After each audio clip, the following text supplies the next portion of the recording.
Shri Shiva Sewa Sangh ki jai. Ithai Gaura Premanande. All glories to the assembly. All glories to Shri Guru and Shri Gauranga.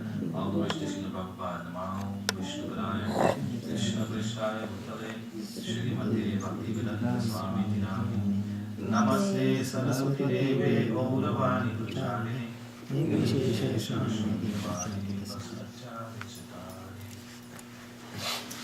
Om Namo Bhagavate Vasudevaya.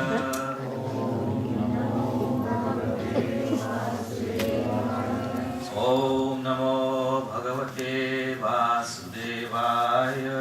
Om Namo Bhagavate Vasudevaya.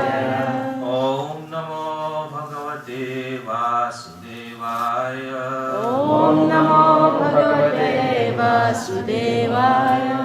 Om Jnanatimirandasya Jnananjana Shalakaya Chakshurumitatam Yena Tasmai Shri Gurave Namah. Shri Chaitanya Manobhistam Stapitam Yena Bhutale Swayam Rupa Kadamayam Dadati Swaparantiham. Vandeham Shri Guru Shri Jadakamalam Shri Guru Vaishnavam Shri Rupam Sagrajatam Sahagana Raghunatam Hitam Tam Sajivam Sarvaitam Sarvadutam Parijana Sahitam Krishna Chaitanya Devam Shri Radha Krishna Bhadan Sahagana Lalita Shri Vishakam Jitamsha. He Krishna Karuna Sindhu Dinabandhu Jagatpate Gopesha Gopika Kanta Radha Namaste Taptakanchana Gaurange Radhe Vrindavaneshwari Vishwanusate Devi Pranamami Haripriye Vancha Kalpatarubhyascha Kripa Sindhubhyo Vacha Patitanam Pavanebhyo Vaishnavebhyo Namo Namah. Jai Shri Krishna Chaitanya Prabhu Nityananda Shri Advaita Gadadhara Shivasari Gaura Bhakta Vrinda Hare Krishna, Krishna Krishna, Hare Hare, Hare Rama, Rama Rama, Hare Hare. Narayanam namaskritya naram chaivam narottamam devim saraswatim vyasam tato jayam udayet. Hare Krishna. Hare Krishna. So once again, on behalf of all the devotees of ISKCON Hare Krishna Mandir in Scarborough and all the devotees of Siva Sewa Sangh Mandir, we'd like to welcome each and every one of you here tonight. Thank you all for coming, taking time out of your busy schedule of school and work to come. Thank you. So just to continue from last night's presentation, last night we made a presentation on the appearance of Lord Krishna. So this presentation was made based on the teachings of His Divine Grace, A.C. Bhaktivedanta Swami Srila Prabhupada, the founder Acharya of the International Society for Krishna Consciousness, and specifically from his translation of the Srimad Bhagavatam, which was compiled by Srila Vyasadeva, who is the literal incarnation of the Supreme Lord. So the Lord incarnated as Vyasadeva specifically for one purpose, and that purpose was to put the entire Vedas into writing. Prior to that, the Vedas was handed down from guru to disciple. But at that time, about 5,135 years or so ago, Srila Vyasadeva was here, present, and actually he still is here. He is right now in Badrika Ashram, up in the Himalayas, meditating. No one can see him, but he's there. So he came specifically for the purpose of putting the Vedas into writing. And when he completed that task, he was a little bit despondent because he felt that, so Srila Narad Muni came to visit him and he asked him, why are you so despondent? You just completed the entire Vedas and yet you look so despondent. You should be.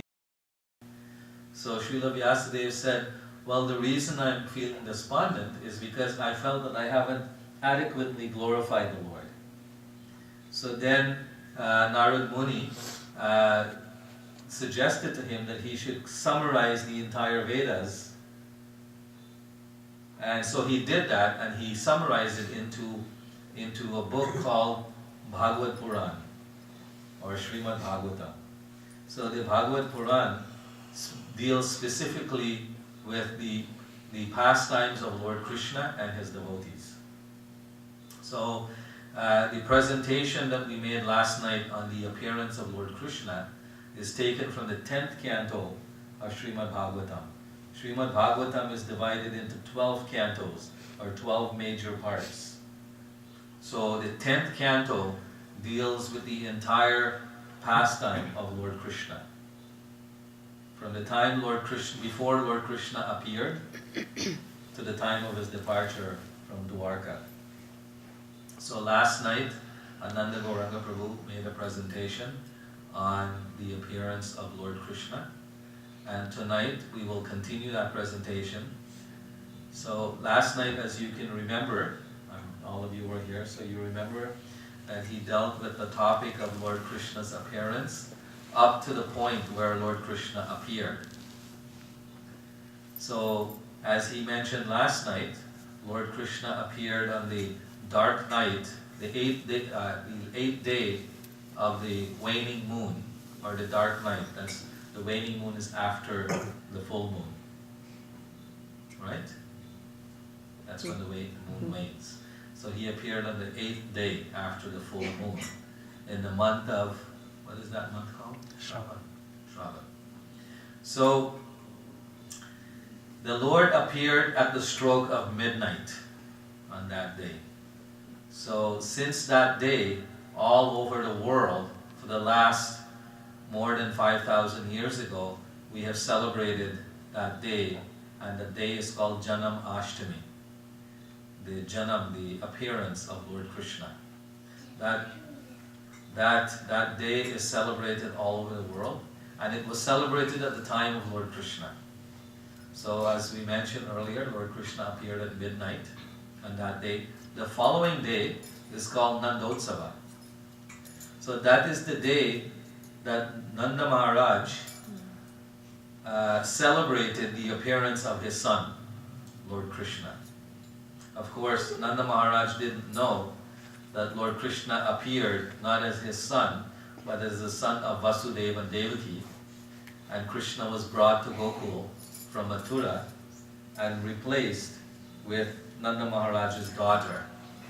Everyone was asleep, Nanda Maharaj did not know that. So Nanda Maharaj is there thinking that Lord Krishna, Lord Krishna appeared as my son. So on the following day, there was a huge celebration where Nanda Maharaj celebrated the appearance of his son. And this celebration was done in pomp and circumstances. Nanda Maharaj was actually the head or the king of the community in Gokul. All of the cowherds, Nanda Maharaj appeared in a Vaishya family, and all of the cowherds, all of the people that look after the cows, belonged to that Vaishya community, and Nanda Maharaj was their head, was their king, was their leader. So that's why he's called Nanda Maharaj. So Nanda Maharaj celebrated the appearance of his son, Lord Krishna, and this appearance started off with a bathing ceremony, which is called an Abhishek. So most of you visit temples and you see from time to time that there's an Abhishek, a bathing ceremony of the Lord. On Shivaratri you have it here. There's a Shiva Linga there. And so whenever someone is pouring water or they're pouring milk or any kind of substance on that Shiva Linga, that's an Abhishek of Lord Shiva, for Lord Shiva. So this Abhishek ceremony happens in every temple, and it happens on Janmashtami for Lord Krishna. So this celebration took place, and after the celebration was over, Nanda Maharaj decided to, along with a few of the cowherd men, took a journey to Mathura to pay their taxes. So we described last night that King Kamsa had usurped all of the kingdoms of the Yadu, Bhoja, Andhaka, and the other dynasties in the vicinity, in the area. And he had become the king of all these dynasties, all of these little small kingdoms. And so everyone within that domain of Raj were to pay taxes to Kamsa. So the residents of the domain, generally it's the Vaishyas who are the mercantile class, they're the business people, the cowherd men and so on. And they're the ones that pay the tax to the government. So they collected their taxes and they headed to Mathura to pay their dues. So it happened so that Vasudeva and Nanda Maharaj were very close friends. So Vasudeva, of course, Vasudeva being the father of Lord Krishna, he knows that Krishna appeared as his son in this prison cell, and Krishna instructed him to take him to Gokul and replace him with the daughter born of Nanda Maharaj.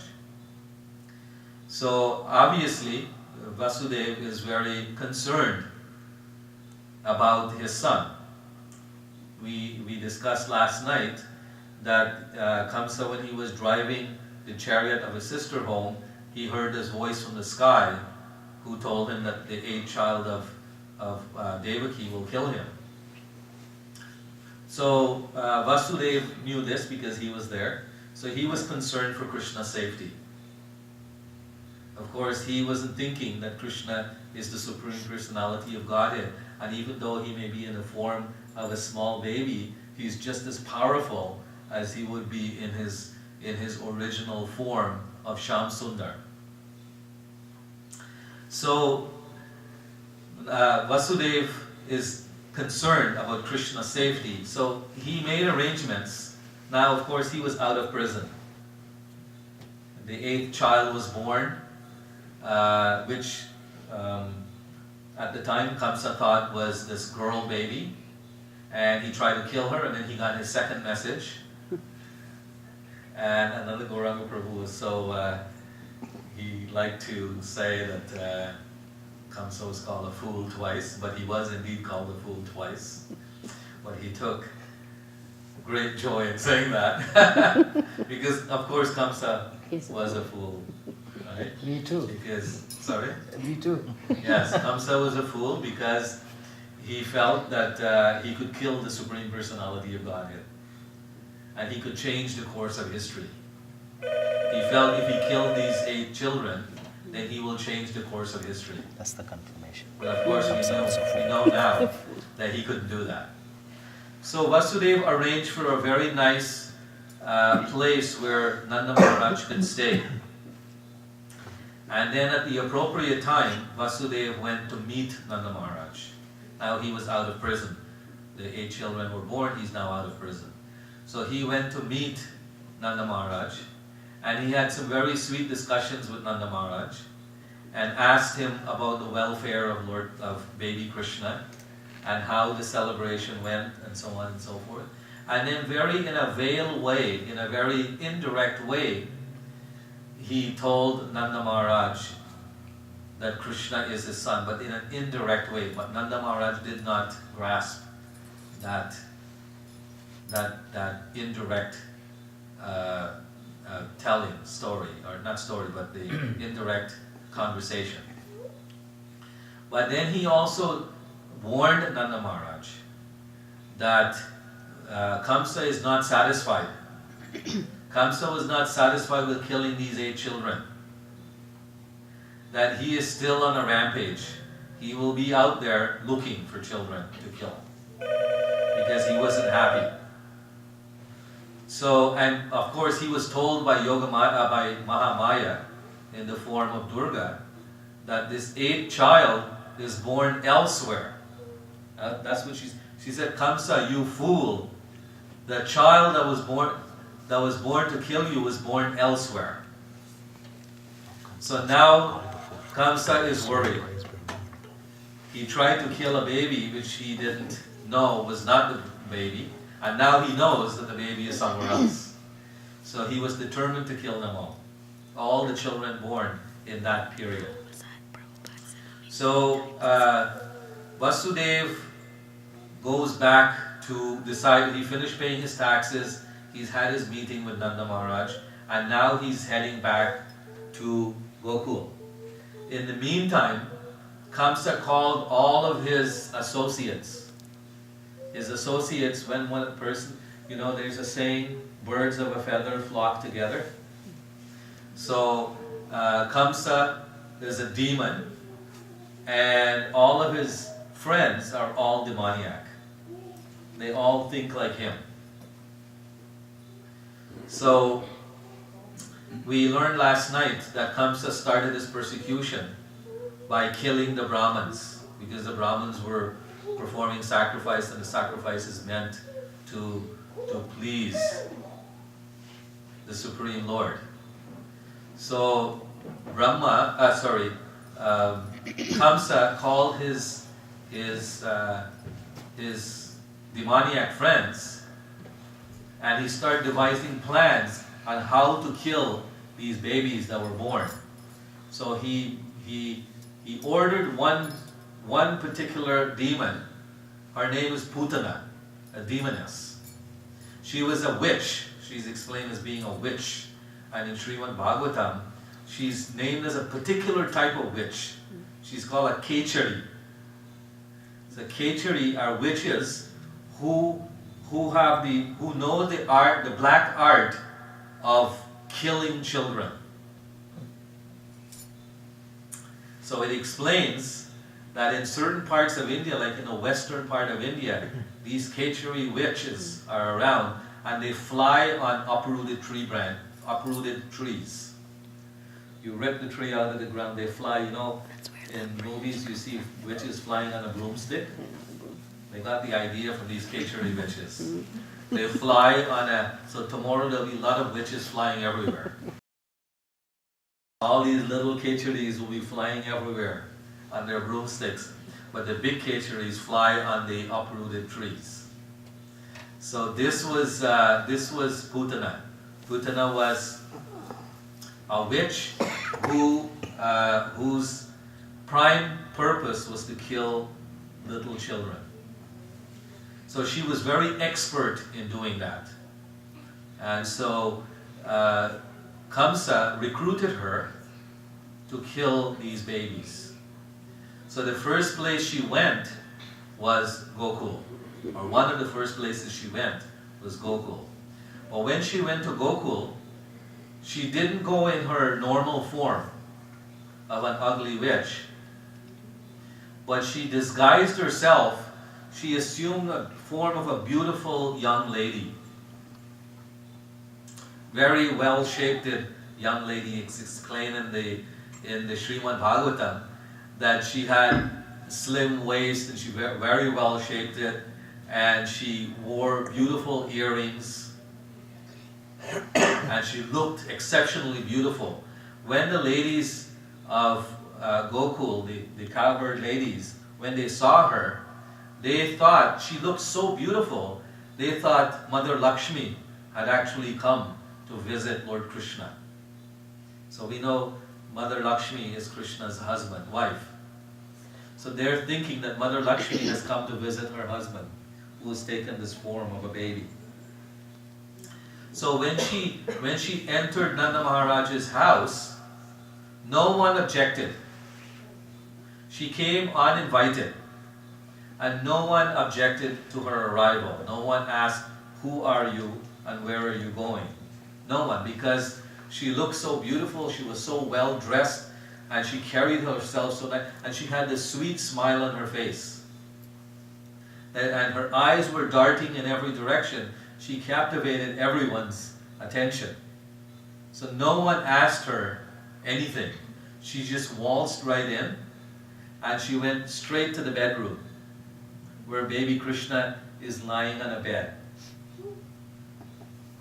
And when she saw Krishna, she could understand, because this is her business, is to kill babies. And she's seen so many babies before killing them. But this baby looked exceptional. He was glowing. It explains in Bhagavatam that Krishna looked, when you look, sometimes you see burning embers, coal burning. And when the coal is covered by ash, it doesn't look hot. But if you blow that ash away, you'll see the flaming coal underneath. So it described that Lord Krishna looked like that. He was so glorious and so effulgent, but the Lord was using his Yoga Maya potency to cover that over so that no one could recognize him. So she could see that this was an exceptional personality. But nevertheless, she had a job, and her job was to kill this baby Krishna. So she was about to pick up baby Krishna, but baby Krishna closed his eyes. So it's explained in the Srimad Bhagavatam that there are different reasons why Krishna closed his eyes. So there are several different reasons. So one reason is that she was so ugly that Krishna didn't want to look at her face. So he closed his eyes. Sometimes if you see an exceptionally not so good looking person, you might look away. So she was so ugly, even though she disguised herself as a beautiful woman, but Krishna could see through that. He knew exactly who it was and what her purpose of being there was. So he closed his eyes. So that was one reason that was given for him closing his eyes. Another reason was that the Lord did not want to scare her from her mission. So why would Krishna not want to scare her from her mission? Her mission is what it was there to kill him. Because Krishna came on his own mission. And that was quoted yesterday. Paditranaya sadhunam. So the Lord, so I'll say the whole, Paditranaya sadhunam vinashaya cha dushkritam. So Krishna came to destroy the dushkritas. First verse, Paditranaya sadhunam, to protect the sadhus or the devotees. Second verse, vinashaya cha dushkritam, to destroy the dushkritas or the non-devotees. The non-devotee, Krishna doesn't want to destroy every non-devotee. He only wants to destroy the devotees who are hell-bent on disturbing the devotees. So Krishna did not want want her to be deterred from her mission.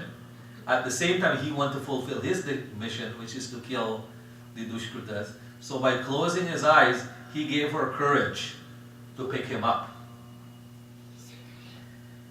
And so there are several others. I won't get into all of the reasons why Krishna closed his eyes. One of the reasons is that Krishna saw her as a mother, because when she came with her mission was to nurse Krishna. She had actually smeared her breast with poison, and then she would offer this breast to Krishna. And when Krishna would suck the breast, he will consume the poison that's on it, and that will kill him. So that was her motive. So Krishna didn't want to deter her from her motive, from her mission. So that's another reason why Krishna closed his eyes. So now in the Bhagavatam it explains that we have 7 mothers. And one of the 7 mothers, does everyone know who the 7 mothers are? So the 7 mothers are our own mother, our birth mother, the mother that we're born from. Another mother is Mother Earth. Another is the wife of the Guru. Another is the wife of the king. Another is the wife of a Brahmin. Another is a cow. And what was the 7th? Nurse. The nurse. Foster mother also. The nurse. Nurse. So on the flip side of that, there are 7 fathers. So it's the opposite of those 7 mothers or the 7 fathers. So the nurse. So Putna came as a nursemaid. So that's another reason why Krishna closed his eyes, so that she would get the courage to pick him up. So at that point, she picked up baby Krishna. And when she picked up baby Krishna, Mother Yashoda and Mother Rohini were both there in the room. Neither one of them objected. And as soon as she picked up baby Krishna, she immediately offered Krishna her breast. And so Krishna clamped on, and he started sucking. He sucked out the poison. He sucked out her entire life from her body. And when Krishna started sucking, Krishna wouldn't let go. And she started screaming, "Child, please let me go. Child, please let me go." But Krishna held on, and Krishna sucked her life out of her body. And when he did, she started screaming. She fell on the floor. Her arms and legs spread.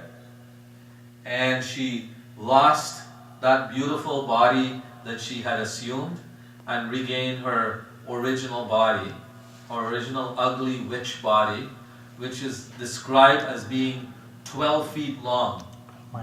12 mile long. It describes her arms were like bridges. Her legs were like riverbanks.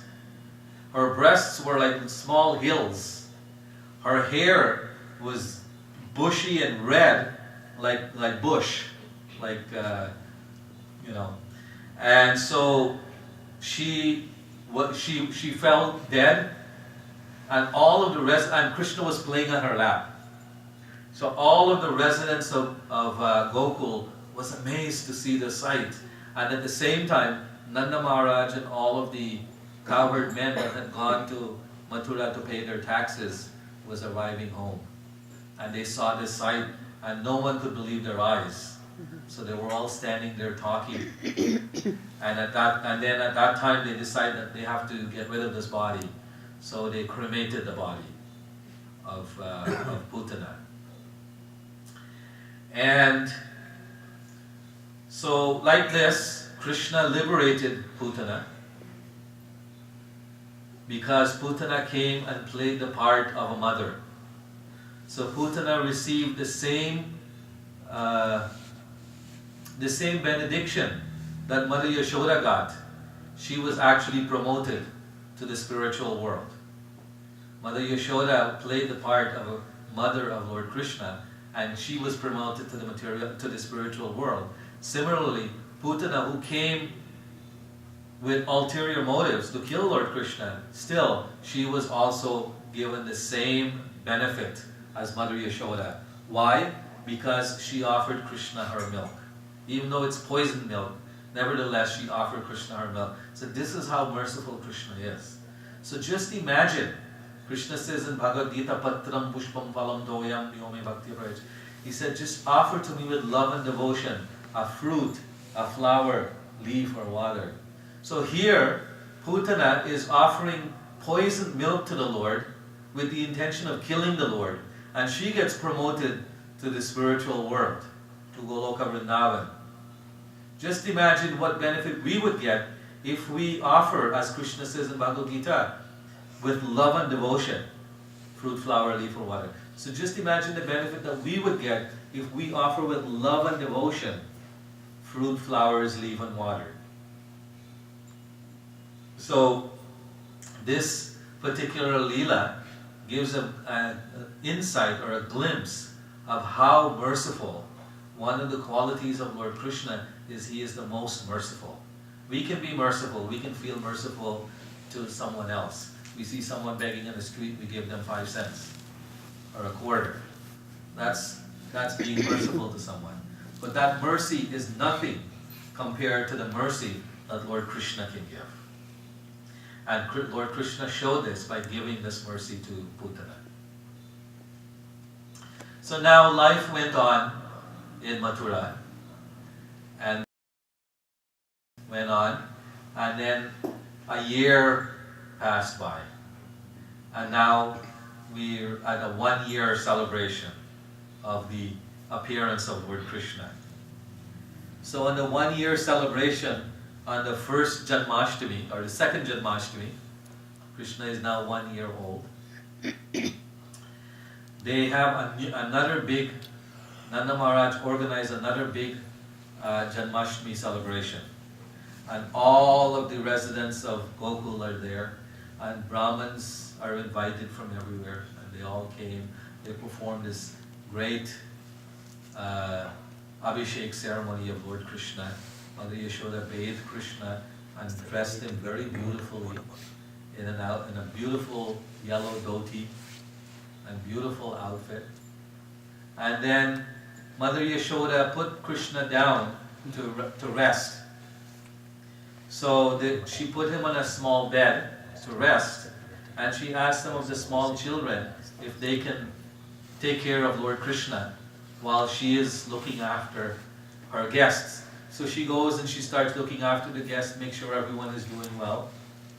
In the meantime, Krishna is laying there and Krishna becomes hungry. So you know, anyone who's seen newborn babies, they are hungry very frequently. You have to feed them often. So she put Krishna was lying underneath a cart. And when Krishna was laying under this cart, he was hungry, so he started crying. But because of all the noise of everybody moving around, all the people who had come for the celebration, she couldn't hear him. And so Krishna started crying louder and louder, and then he started kicking his feet. So he's laying on his back, and he's kicking his feet up in the air. And then one foot just touched.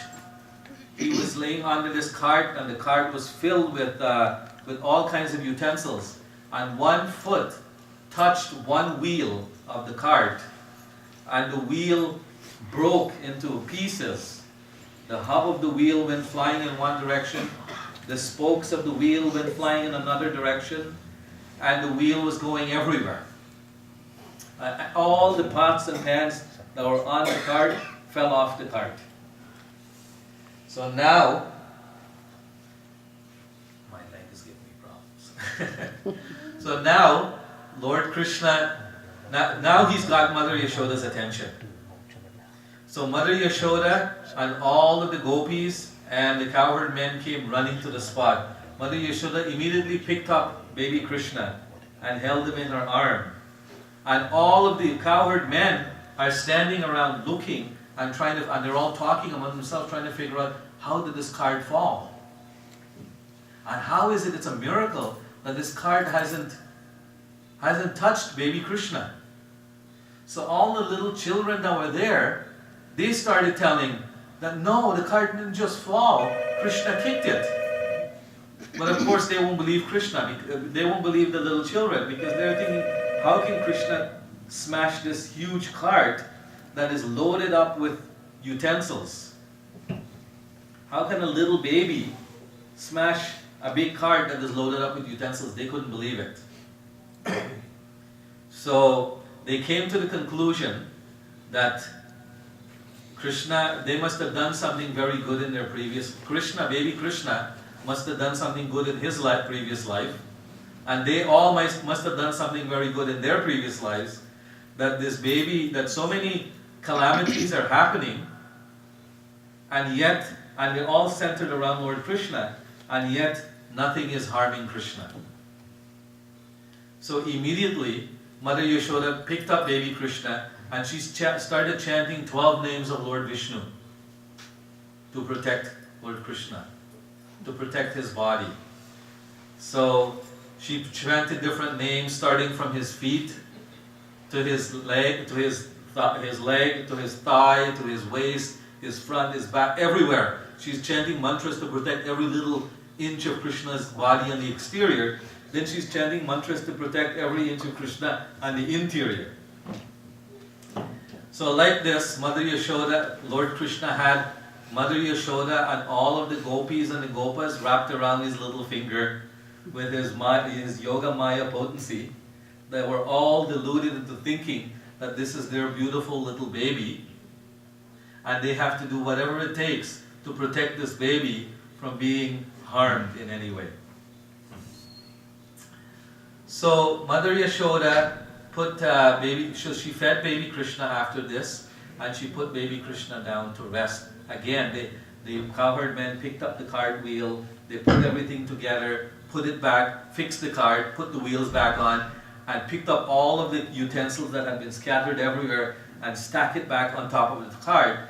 And again, Mother Yashoda put baby Krishna under the cart to sleep, because now his belly is full. So she put him there to sleep, and she's gone to look after her guests. And then, all of a sudden, this huge windstorm. You see, last night we had wind, a lot of wind. And you wake up in the morning and you hear on the radio that so many electrical wires fell down and trees fell and this happened and that happened. So I spent some time in Mayapur a few years ago, and I see Mother Subhadra come in. She can tell you. In West Bengal, they have during the month of Vaishak, which is around May, they have these storms. They're called Kala Vaishak. So you'll be sitting, it'll be a beautiful day, bright sunshine, everything is nice, and very nice breeze blowing, sun is out, and all of a sudden it starts getting cloudy. And then it gets darker and darker and darker until it turns like night. This is the middle of the day, but it turns black like night. And the wind starts blowing. And the wind doesn't blow like this. The wind blows like this. And it'll chop off trees, like slice them off. Or they'll uproot trees. And the trees will, big huge trees that are 200-300 years old, they'll go flying. This is how fierce the wind is. If you have your windows open, they all get wrenched off their hinges and go flying away in the wind. And then just as suddenly as it becomes dark and windy, Like just as suddenly the wind dies down, the clouds part, and it becomes bright sunny day again. So this is called Kala Vaishak. That's what they call it in Bengal. So like that, this big storm came, this dust cloud came, and it started whipping up, and the whole place turned dark. And it became so dusty and dark and cloudy that you couldn't see anything. And so now Mother Yashoda is running everywhere, looking, because she knows she left baby Krishna under this cart. So she's looking everywhere for baby Krishna, and she's running in every direction, trying to find out where is baby Krishna. She can't find him. In the meantime, this big storm was actually a demon. Another demon sent by Kamsa. And what is that demon's name? Trinavarta. Right? Was that Trinavarta? So Trinavarta was called a whirlwind demon. So you might have seen sometimes on TV when they have big weather, they call them, what do they call them? Tornadoes. The tornado, they form these funnel clouds, and they go like that, and they pick up everything in sight, suck everything in. So this demon, this whirlwind demon came, and he's like spitting around like that, and creating all the dust, and then he picked up baby Krishna. Didn't suck him in, he picked him up. And he started ascending towards the clouds. So Krishna knew that this is another demon coming to kill him. So Krishna is going to do what he came for. Vinashaya Chadushkrita. So he was going to kill this demon. The first demon he killed was Putana. The second demon now is Trinavarta. So he grabbed Trinavarta's throat. Sorry? Sakatashura. No? So he grabbed the demon's throat and he started squeezing. And he became so heavy that the demon, instead of ascending, the demon started going back down. Because Krishna put so much weight. One of Krishna's qualities is that he is the heaviest. So if you can think of anything heavy, I think the only heaviest thing that we can all think of is lead. Right? Krishna is heavier than lead. Because Krishna created lead. So Krishna is heavier than whatever he created. So Krishna became so heavy, little baby Krishna became so heavy that he pushed Trinavarta back down. And he choked the life out of Trinavarta. Trinavarta fell dead. And when all the clouds parted, all the dust died down, they found baby Krishna playing on the body of Trinavarta. So Trinavarta got salvation as well, just like Putana. So now Mother Yashoda picked up baby Krishna and she started nursing baby Krishna. And she felt so much love for baby Krishna that milk was just flowing. So Krishna must not have been very hungry at that point. So Mother Yashoda tried to open his mouth, I guess, to offer him the milk. And when she used her finger to open his mouth, she looked inside his mouth. She saw the entire universe. She saw all the devatas. She saw all the planets. She saw all the 3 planetary systems, starting from Brahma Loka all the way down to Patala Loka. All the planets are in there, all the devatas, all the living entities, everything, the entire universal form of the Lord, she saw in the mouth of Lord Krishna. And she became struck with wonder. And she's wondering, what is this? Some miracle. Anyway, so Mother Yashoda put Krishna down eventually, and time went on. Now Krishna is growing. So Krishna starts walking. So now Krishna is walking. He and Balaram, the first expansion of Lord Krishna is Balaram. So Balaram also appeared as the 7th child of Devaki and Vasudeva.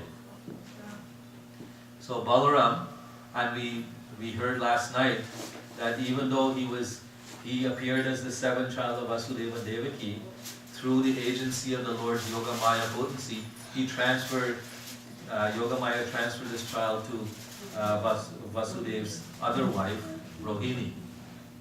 So he appeared as Rohini's child, but he's actually the child of Vasudeva and Devaki, originally. So Krishna and Balaram are growing up. Now they can walk, so they're running out playing. They go into the cow pen and they play with. So they will grab the calf's tail. And when they grab the calf's tail to stand up, the calf, they don't like people holding their tails. So they will start running. And when they run, they will drag Krishna and Balaram everywhere, all over the place. They will drag them everywhere. So anyone, how many here have been to Vrindavan? And how many have taken off your shoes and walked in the dust? So if you go to Vrindavan and you walk in the dust of Vrindavan, the dust is so soft, it's like sponge. You would swear that you're walking on sponge. This is how soft it is. Just like sponge. So this is the mercy of Lord Krishna, made Vrindavan so soft that even though the calves were running everywhere and dragging Krishna, just imagine if you were being dragged on the earth everywhere, without discrimination. Not that you're dragged in a particular place, but everywhere. You know, you'd have things running into your stomach and whatever. You know, pebbles or thorns or whatever. But nothing happened to Krishna and Balaram, because the Lord made the ground so soft like sponge that he was being dragged around on sponge everywhere. So now, Krishna, not just Krishna and Balaram are playing with the calves, but the other little cowherd boy, the Gopas, they're also playing. So now, they come in, some cowherd boys, they come in and they tell Mother Yashoda that Krishna was eating dirt. So Mother Yashoda called Krishna. She said, Krishna, are you eating dirt? Krishna said, no. She said, are you sure? He said, no. She said, but everybody is saying that you're eating dirt. Krishna said, I'm not eating dirt. Mother Yashoda said, well, why would they say that you're eating dirt when you're not eating dirt? I have so much makan here. I have so much butter here. I have so many things to eat. Why do you have to eat dirt? Krishna says, but I'm not eating dirt. And she said, okay, open your mouth. Let me see. I will be the judge. When I look in your mouth, only then I will know if you're not eating dirt. So again, Krishna opened his mouth. And when Krishna opened his mouth, what does Mother Yashoda see? Again, she sees this universal form. She sees everything that she saw before, including herself looking inside of Krishna's mouth. So she sees all the luminaries and all the planets. She sees all the devatas. She sees all the living entities. Every living entity in this universe, she sees in Krishna's mouth. And she also sees herself looking inside of Krishna's mouth. So this is the inconceivable potency of the Supreme Lord. That even though he is within this material world, he's outside the material world. So even though it may appear that he is in the material world, all this material world, it's described in our scriptures, in the Vedas, in the Srimad Bhagavatam, that the material world is just a quarter of the spiritual world. And even that, one planet, one solar system, one universe is just one tiny little speck in that quarter of the material world. And we know that there are millions upon millions of universes. And the universe that we live in is the smallest of all of the universes. It's the tiniest of all of the universes. So even though Lord Krishna incarnated, Lord Krishna actually descended, as Ananda Gauranga Prabhu was describing, explaining last night, that Lord Krishna comes once in the day of Lord Brahma. So he is known as Swayam Krishna. But in the day of Lord Brahma, there are 1,000 yuga cycles, 1,000 Divya yugas. And Lord Krishna appeared in each Divya yuga. So 1,000 times in the day of Lord Brahma, Lord Krishna comes. But 999 times they are incarnations of Vasudeva. And once Swayam Bhagavan himself comes, Swayam Krishna comes. And he comes once in the day of Lord Brahma. And that happened 5,000 years ago. The Krishna that was here 5,000 years ago, actually in a different part of our scriptures, it describes that actually when Lord Krishna appeared in Mathura, a second Krishna appeared in Vrindavan as the child of Yashoda, Mother Yashoda. So she actually had twins. She had a girl and a boy. The girl was Mahamaya, Durga, and the boy is Vasudeva, incarnation as Vasudeva, as Krishna.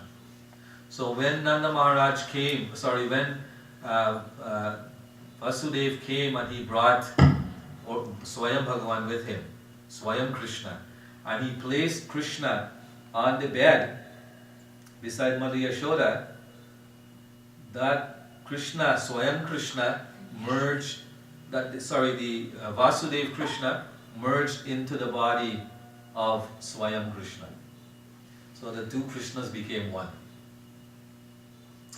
So if you hear that Lord Vishnu incarnates as Krishna, this is true 999 times in the day of Lord Brahma. But once in the day of Lord Brahma, the Lord himself comes. If you think of a factory owner, he might not go to his factory every single day to see how things are going. But once in a while he'll come, maybe once a week or once a month, he'll come and he'll walk around and check things out. So like that, the Supreme Lord sends his representatives all the time. But once in a while, he himself comes. And so he did that 5,000 years ago. So Lord Krishna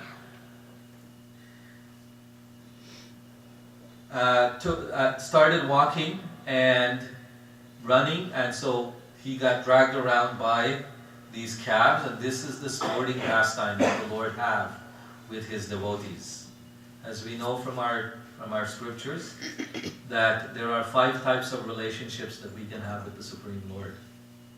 One type of relationship is as servants, das. So if you talk to anyone here, any of the male devotees, ask them, what is your name? He will say, my name is so-and-so Das. And if you ask any of the Matajis, what is my name? My name is so-and-so, Dasi. So we are all servants of Lord Krishna. So this is one type of relationship we can have with the Lord.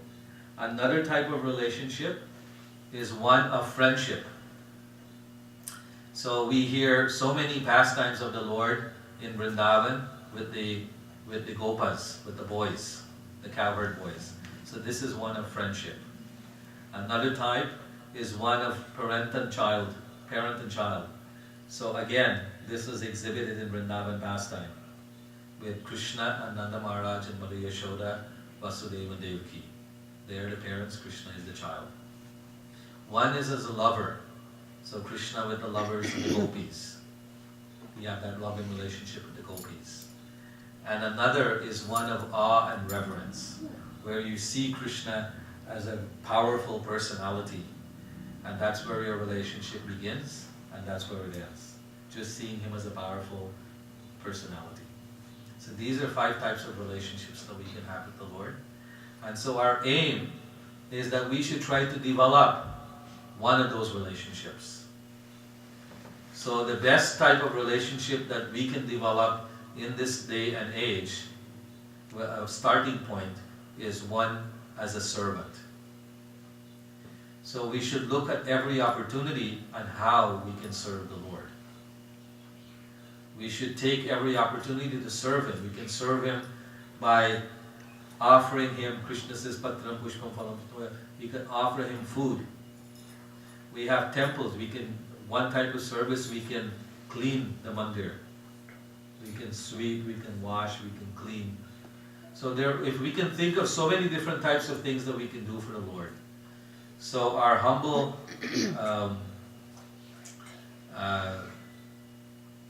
request is that everyone should try to see how best they can serve the Lord.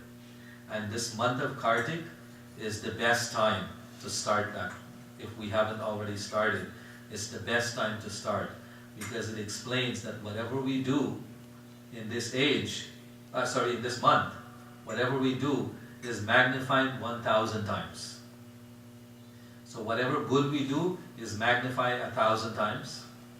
So if we try to do something good for the benefit of our soul, then we are on our path of becoming a servant of the Lord.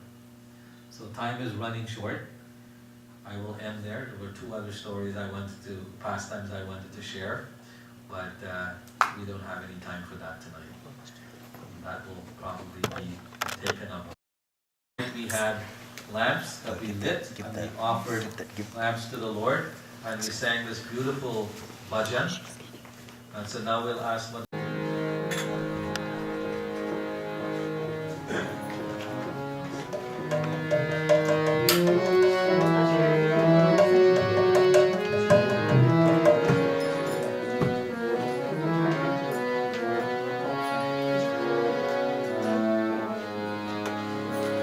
Namamishkaram Sachidananda Rupam Dashat Kundalango Kule Brajamolam Namamishkaram Sachidananda Rupam Dashat Kundalango Kule Brajamolam Namamishkaram Sachidananda Rupam Dashat Kundalango Kule Brajamolam Namamishwaram Sachidananda Rupam Dashat Kundalango Kule Brajamolam Yashoda Viyalukha Ladhavamanam Yashoda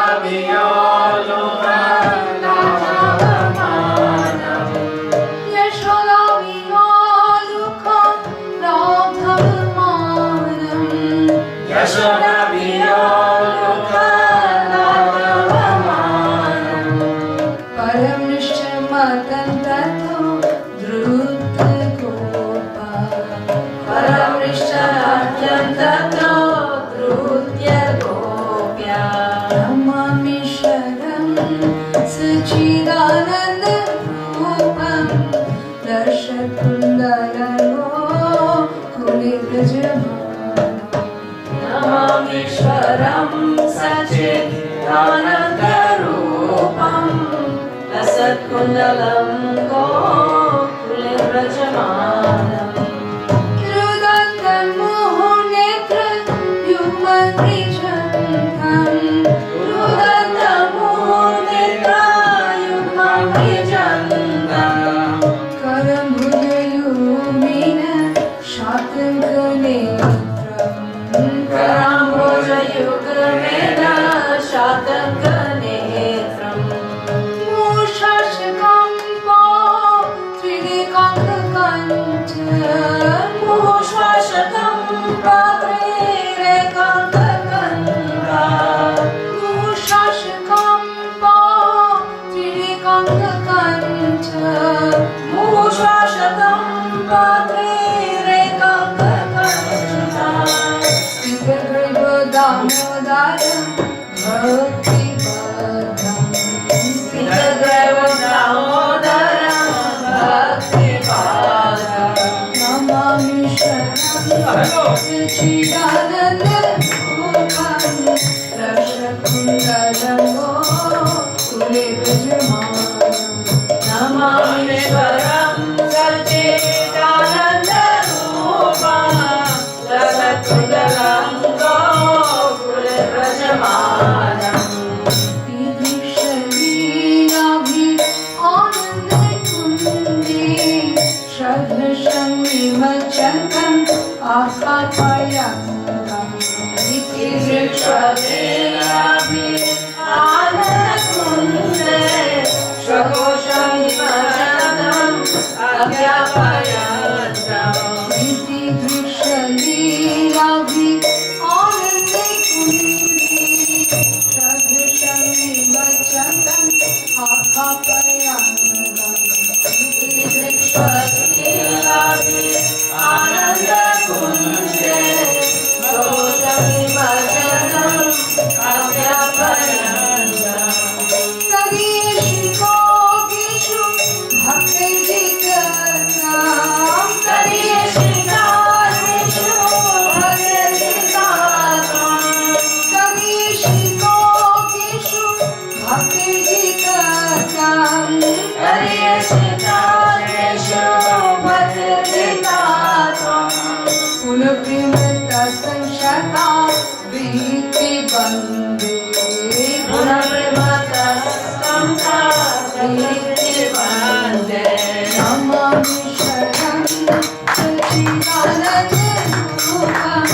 Oh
Namaste Narsimhaya.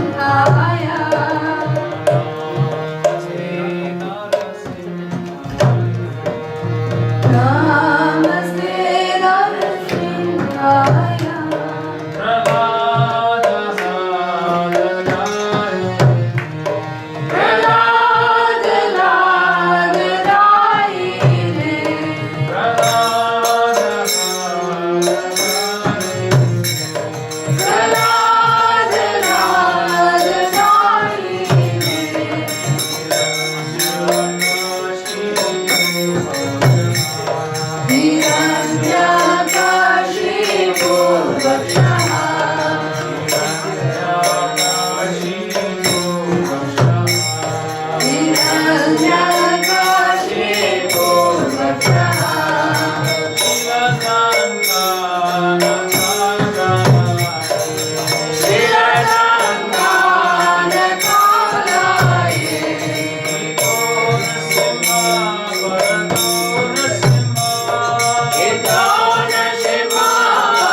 भक्ति सिद्धांत प्रभुपाद की गौरव किशोर बाबा जी लक्ष्मण जी की भक्ति विनोद अग्रवाल की हरदास ठाकुर की श्री कृष्ण चैतन्य ब्रह्मज्ञानंद श्री अद्वैत गदाधर शिवासादि गौरव राधा कृष्ण गोविंद श्याम गिरी की वृंदावन की जगन्नाथपुरी मधुरापुरी द्वारा कपिलधाम की जय भक्ति जय तुलसीदेव जगन्नाथ हाथ मृदंग की सामवेद भक्त वृंद की जय संगीत जन की जय संगीत चक्र की जय इधर गौर प्रेमण दे श्री दामोदर अष्टका की जय इधर गौर प्रेमण दे और ग्लोरी स्तुति असमति होरे हरे कृष्ण और ग्लोरी स्तुति असमति होरे हरे कृष्ण और ग्लोरी स्तुति असमति होरे हरे कृष्ण और glory all glories to Shri Guru Prabhupada everyone Namo Vishnavadaya Krishna Pristaya Bhutale Srimade Bhakti Siddhanta Swami